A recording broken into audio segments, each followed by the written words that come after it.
नमस्कार दोस्तों, मैं विकास त्रिवेदी आपके अपने यूट्यूब चैनल विकास स्टडी सर्कल पर आप सभी का स्वागत करता हूं।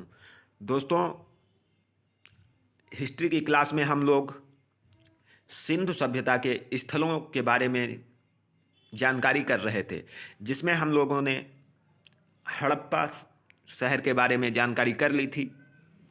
उसी क्रम को आगे बढ़ाते हुए आज हम हड़प्पा सभ्यता के या सिंधु सभ्यता के अन्य स्थलों पर चर्चा करेंगे। तो दोस्तों, आज का वीडियो शुरू करते हैं।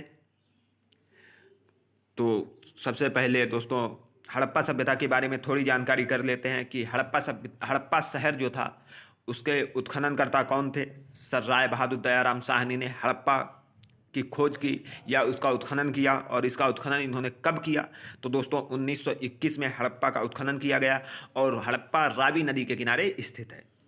और दोस्तों, हड़प्पा सभ्यता में दूसरा जो स्थल था बहुत ही महत्वपूर्ण, वो था मोहनजोदड़ो। तो दोस्तों, मोहनजोदड़ो का उत्खनन राखाल दास बनर्जी ने किया। दोस्तों, मोहनजोदड़ो का उत्खनन राखाल दास बनर्जी ने किया, और यह दोस्तों बंगाल के निवासी थे। राखाल दास बनर्जी बंगाल के निवासी थे। उसके बाद मोहनजोदड़ो का उत्खनन हुआ कब? 1922 ईस्वी में। मोहनजोदड़ो का उत्खनन 1922 ईस्वी में हुआ, और मोहनजोदड़ो सिंधु नदी के किनारे स्थित था। तो दोस्तों, मोहनजोदड़ो सिंधु नदी के किनारे स्थित था।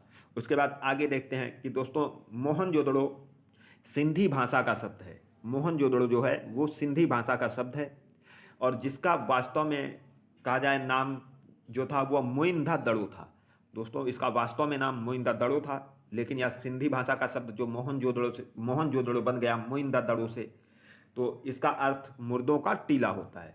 क्वेश्चन सीधा आता है कि मोहनजोदड़ो का अर्थ क्या है? तो मुर्दों का टीला। और दोस्तों, अगर मोइंदा दड़ो भी लिखा है तो उसका भी अर्थ मुर्दों का टीला ही होगा, क्योंकि मोइंदा दड़ो से ही मोहनजोदड़ो शब्द की उत्पत्ति हुई है, और मोहनजोदड़ो शब्द का अर्थ मुर्दों का टीला होता है। उसके बाद दोस्तों आगे देखते हैं। आगे हमारा है कि मोहनजोदड़ो को सिंध का नखलिस्तान। दोस्तों, मोहनजोदड़ो को जो है वो सिंध का नखलिस्तान कहा जाता है। और दोस्तों, अगर कहा जाए वर्तमान का नखलिस्तान किसे कहा जाता है, तो वर्तमान का नखलिस्तान दोस्तों सहारा मरुस्थल के छोटे छोटे घास के मैदानों को नखलिस्तान कहा जाता है। तो वर्तमान में सहारा में छोटे छोटे घास के मैदान हैं जो उन्हें वर्तमान का नखलिस्तान कहा जाता है, और मोहनजोदड़ो को सिंध का नखलिस्तान कहा जाता था। उसके बाद दोस्तों आगे बढ़ते हैं। मोहनजोदड़ो बहुत इंपॉर्टेंट दोस्तों हैं ये स्थल, इनसे ही क्वेश्चन बनते हैं कि मोहनजोदड़ो जो है वो सिंधु सभ्यता का सबसे बड़ा नगर था। मोहनजोदड़ो जो था वो सिंधु सभ्यता का सबसे बड़ा नगर था। मोहनजोदड़ो में प्रत्येक घर में कुएं मिले हैं। दोस्तों, मोहनजोदड़ो में प्रत्येक घर में कुएं मिले हैं। उसके बाद आगे देखते हैं। दोस्तों, मोहनजोदड़ो की सबसे प्रसिद्ध इमारत एक विशाल स्नानागार था। तो दोस्तों, यह मोहनजोदड़ो का सबसे महत्वपूर्ण स्मारक था, और सबसे प्रसिद्ध इमारत एक विशाल स्नानागार थी। और अगर सबसे बड़ी इमारत की बात की जाए तो एक विशाल अन्नागार, जो हमने आपको बताया था कि मिला था 12 कक्षों का अन्नागार, एक विशाल अन्नागार, या भी दोस्तों सिंधु सभ्यता की सबसे बड़ी इमारत की बात अगर की जाए तो एक विशाल स्नानागार। और दोस्तों, मोहनजोदड़ो से नर्तकी कांस्य से निर्मित एक नर्तकी की मूर्ति मिली है। कहाँ से मिली है कांस्य से निर्मित एक नर्तकी की मूर्ति? मोहनजोदड़ो से। दोस्तों, सबसे ज़्यादा मोहनजोदड़ो से अगर कोई भी क्वेश्चन पूछा गया है तो यही पूछा गया है कि कांस्य निर्मित नर्तकी की मूर्ति कहाँ से मिली है, तो सीधा आंसर है कि मोहनजोदड़ो से। और मोहनजोदड़ो में शवों को जलाने की प्रथा प्रचलित थी। दोस्तों, मोहनजोदड़ो में शवों को जलाने की प्रथा प्रचलित थी। मैंने आप लोगों को पिछली क्लास में बताया था जब हड़प्पा हम लोग पढ़ रहे थे कि हड़प्पा में शवों को दफनाने की प्रथा प्रचलित थी।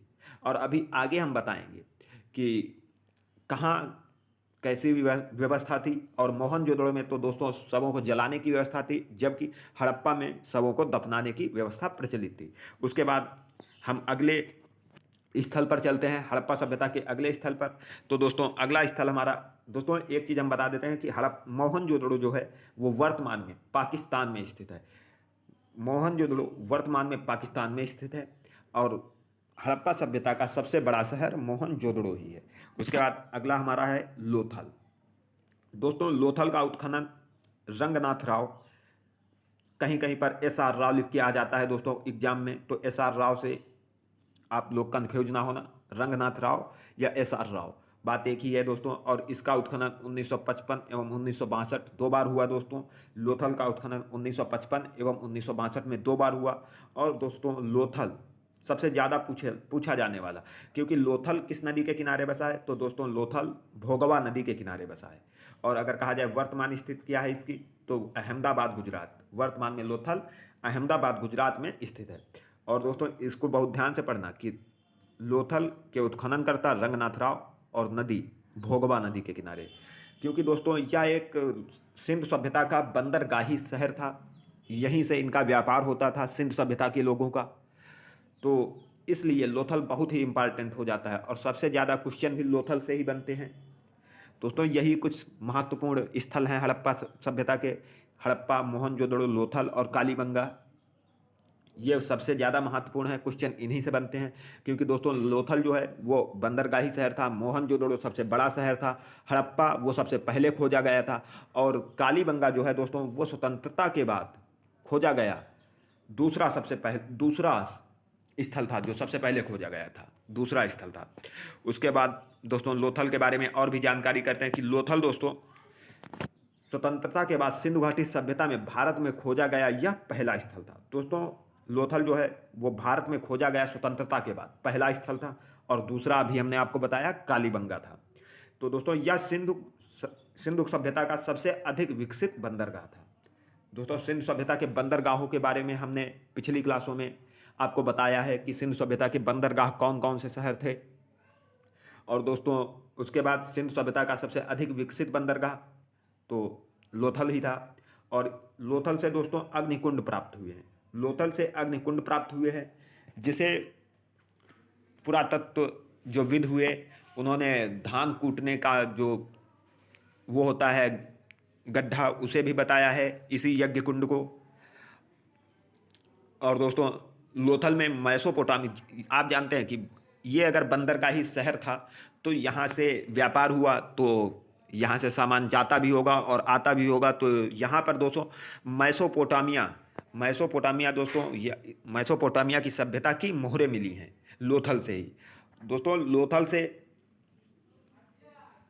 नहर बनाकर कच्छ की खाड़ी को जोड़ा गया था, लोथल से ही नहर बनाकर कच्छ की खाड़ी को जोड़ा गया है। और दोस्तों लोथल में त्रिस्तरीय समाधान मिले हैं दोस्तों। त्रिस्तरीय का मतलब ये होता है कि जो वहाँ पर वो मिली है, कब्र मिली है, उसमें 3 लोगों को एक साथ दफनाया गया है, तो त्रिस्तरीय समाधान मिला है। और दोस्तों लोथल में ही जो पंचतंत्र की कहानी अंगूर खट्टे हैं, उसके भी चित्र का वर्णन मिला है। तो उसके बाद आगे दोस्तों देखते हैं कि चावल के प्रथम साक्ष्य, दोस्तों हम चावल के साक्ष्य की बात नहीं, चावल के प्रथम साक्ष्य की बात कर रहे हैं। चावल के प्रथम साक्ष्य लोथल से ही प्राप्त हुए हैं, और लोथल से युग्म समाधियाँ मिली हैं दोस्तों। युग्म समाधियाँ त्रिस्तरीय हमने अभी आपको बताया, और 2 स्तरीय दोनों, मतलब लोथल में युग्म समाधियाँ मिली हैं, लोथल में अग्निकुंड यानी यज्ञ कुंड ये भी कह सकते हैं आप, या धान कूटने की भूसी के साक्ष्य भी मिले हैं। और चावल के प्रथम साक्ष्य भी लोथल से ही प्राप्त हुए हैं दोस्तों। लोथल आपकी परीक्षा की दृष्टि से बहुत ही इम्पॉर्टेंट है दोस्तों। अगर ये वीडियो आपको अच्छा लगे तो ज़्यादा से ज़्यादा लाइक करें, शेयर करें और चैनल को सब्सक्राइब जरूर करें दोस्तों। उसके बाद हम सिंधु सभ्यता के अगले स्थल पर चलते हैं, जो हमारी परीक्षा की दृष्टि से बहुत ही महत्वपूर्ण है, कालीबंगा दोस्तों। कालीबंगा की वर्तमान स्थिति की अगर बात की जाए तो यह हनुमानगढ़ राजस्थान में स्थित है दोस्तों। कालीबंगा वर्तमान में हनुमानगढ़ राजस्थान में स्थित है, और इसके उत्खननकर्ता बीबी लाल एवं बीके थापर हैं दोस्तों, बीबी लाल एवं बीके थापर दोस्तों। इसको बहुत ध्यान से देखना, क्योंकि किसी बुक में अमलानंद घोष को भी कहा गया है। और दोस्तों अगर आपको बता दें कि अभी PCS में ये क्वेश्चन आया था, तो उसमें अमलानंद घोष को ही राइट आंसर किया गया था दोस्तों। जिस अकॉर्डिंग ऑप्शन हो उसी अकॉर्डिंग आप लोग इसके आंसर लगाना। बीबी लाल एवं बीके थापर भी इसके उत्खननकर्ता किताबों में लिखा हुआ है, और अमलानंद घोष को PCS ने सही आंसर माना है। और उत्खनन का वर्ष इनका था 1953, कालीबंगा का उत्खनन वर्ष 1953 था। उसके बाद दोस्तों कालीबंगा किस नदी के किनारे स्थित है? घग्गर।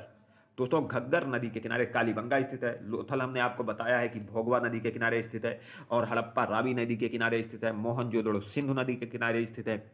उसके बाद दोस्तों कालीबंगा सबसे ज़्यादा पूछा जाता है कि दोहरा जुता हुआ खेत कहाँ से मिला है? तो कालीबंगा। और स्वतंत्रता के बाद खोजा गया दूसरा नगर, हमने अभी आपको बताया था कि स्वतंत्रता के बाद खोजा गया दूसरा नगर कालीबंगा है। और नक्काशीदार ईंटों के साक्ष्य कालीबंगा से ही मिले हैं। दोस्तों कालीबंगा से गोलाकार ईंटों के भी साक्ष्य मिले हैं, गोल ईंटों के साक्ष्य मिले हैं।